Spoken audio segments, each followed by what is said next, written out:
for Cancer USA is one example of Vijay Venkatesh's commitment for cancer patients. She started this initiative last year. She hosted an Ada for Chai where people will come together, donate, and have chai for a cause.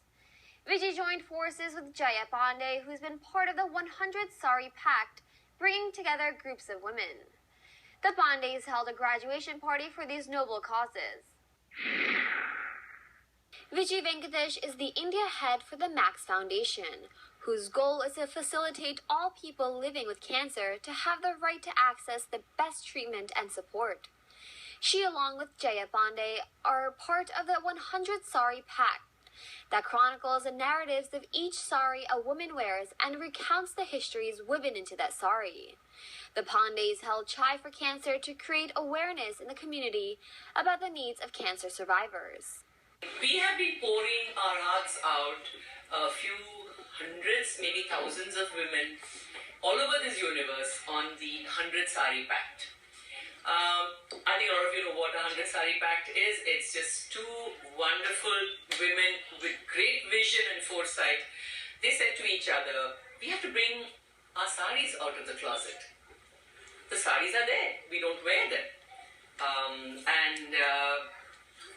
I guess even I'm a guilty party to it. I have grown up, ever since I became a young adult, I come from a very traditional South Indian Iyer family. So the transition from little skirt that came below your knees immediately to Pavada Davani and then the sari and the kodavai. And as the decades went by, I'm well into my 6th decade now, and saris have collected, various aunts, cousins, weddings and birthdays and anniversaries, and of course you see a nice sari, you pick it up. When I heard about Chai for Cancer, I was planning my own graduation party of, should I do this? What should I do about it? And I realized, what would I need a graduation party for? I have a wonderful family. I live comfortably. I'm going to college. What more do I need? What more do I even want? Meanwhile, always Chai.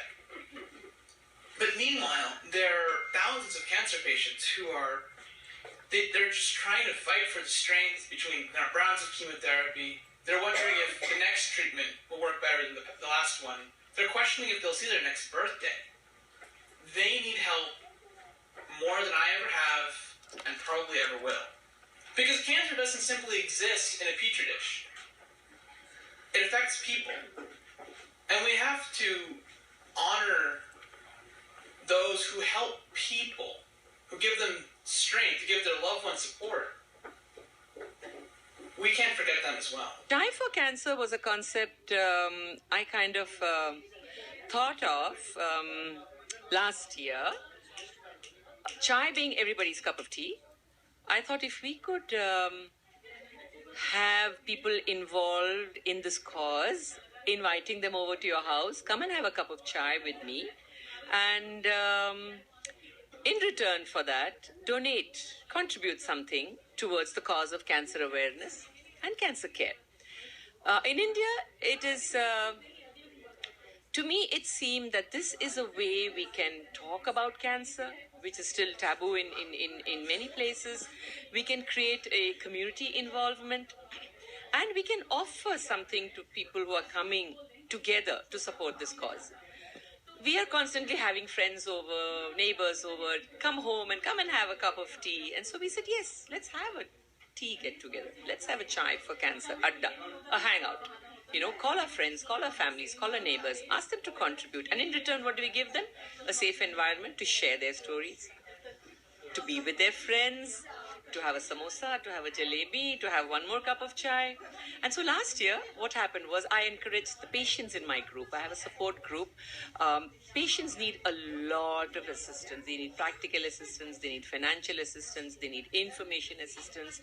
They need emotional assistance. And running a support group is one of the best things you can do, because that again offers a platform for those who are facing this life-threatening disease and all the factors that are, that impact their life. The Saree Pact started in Bangalore, and two wonderful ladies thought that we are just ignoring the sari. It's a wonderful garment and nobody wants to wear that anymore. So they thought that we should bring the sari back to our own life, and they started posting it on social media to be the accountable for that. They would wear the sari and write the story with that. Slowly, it became the life story. This sari was just not my husband brought me or my father brought me. Slowly, we started writing about the people in our life. How so we would wear sari for some celebration, and then we will write how those people are important. We'll bring you more stories after a short break.